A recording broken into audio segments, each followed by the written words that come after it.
Hi, I'm Lisa Zabaniak from Life Like You Mean It, and today we're talking all about the pagan celebration of Imbolc. Now, Imbolc is a celebration that goes back at least to Neolithic times. So this is a very, very old practice by pagans of that time and since.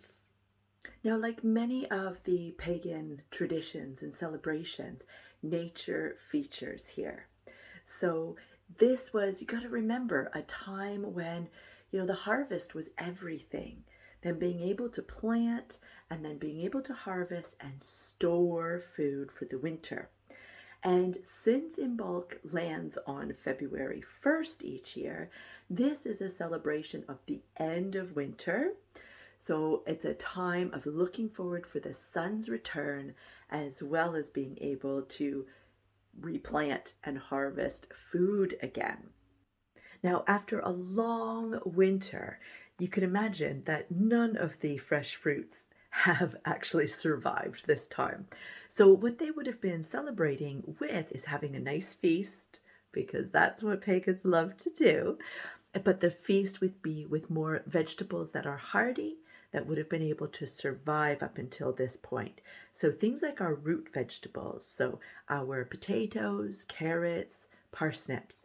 So one way that you can celebrate is by having your own feast, inviting your family or your friends, and making dishes that are plentiful with those types of vegetables, and as well as meat if you are a meat eater.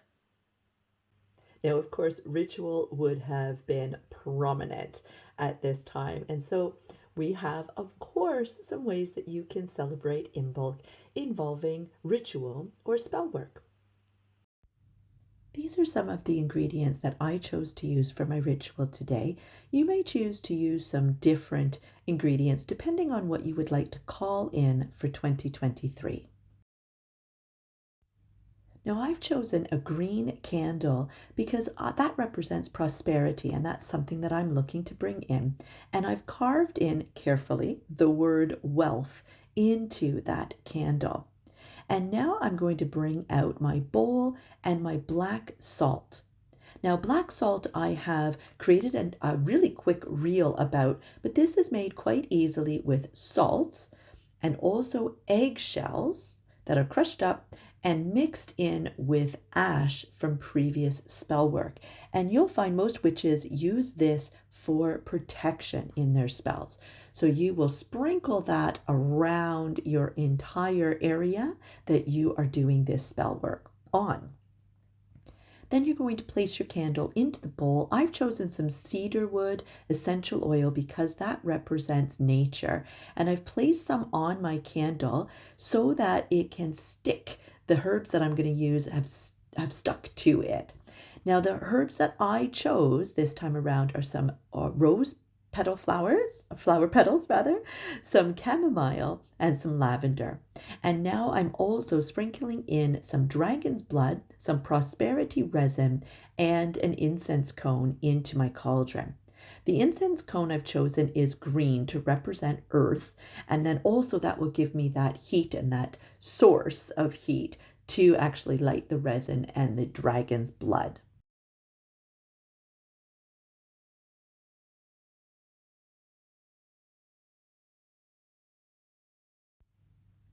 And with that all lit, it is time for me to get my water part of this ritual set up.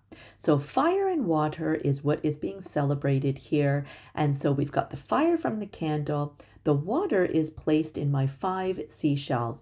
And I'm also putting in some lavender as well as the edible rose flower petals. Again, because of what I'm looking to bring in 2023. Water, of course, would have been celebrated because we would have been looking at the thaw of ice. So this makes real sense to make sure there's a water element here. And now it's time to turn off the lights.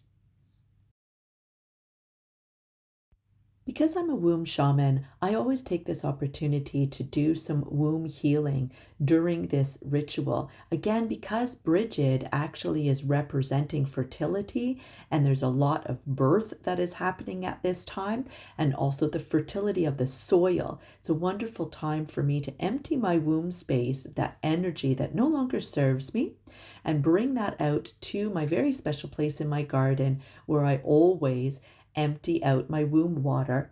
Now, this space is thriving because of the water that I place here. And simply what I do is I ask Mother Earth to transmute this energy in her own womb as I am pouring this out into my garden space. And of course, I'll wash up this bowl so that it has fresh energy in it, refill it with water, and bring it back to my altar space for the next womb heal.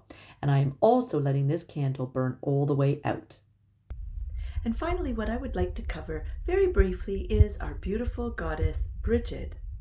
Now, Brigid is a Celtic goddess that became Saint Brigid when Catholicism took over.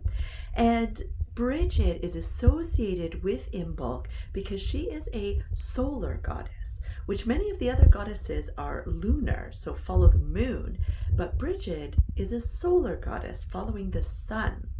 And Brigid is also known to be associated with fertility. So this is a time that women would be giving birth because they would have gotten pregnant, of course, during our other celebration of Beltane, which is a real fertility marking celebration as well. And so now, fast forward 9 months, we are in Imbolc, and most of the women would be giving birth.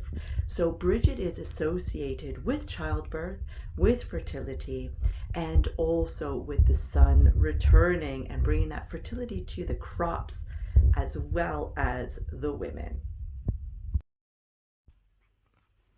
If you've been loving what you hear, then I would love for you to join the Witch membership, which is where you can learn lots more during 3 different levels of your choosing. We'll see you on over there. The link is in the description.